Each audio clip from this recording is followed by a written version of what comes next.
Hi everyone! In this quick tutorial, I will show you how to export certain pages from your journal as a PDF file.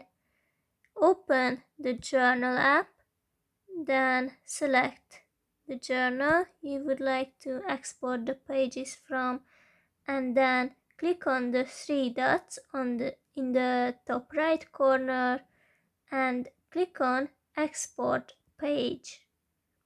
Select the pages you would like to export, select PDF and then click on Export, choose the location and you can change the name of the file as well. After that, click on Save.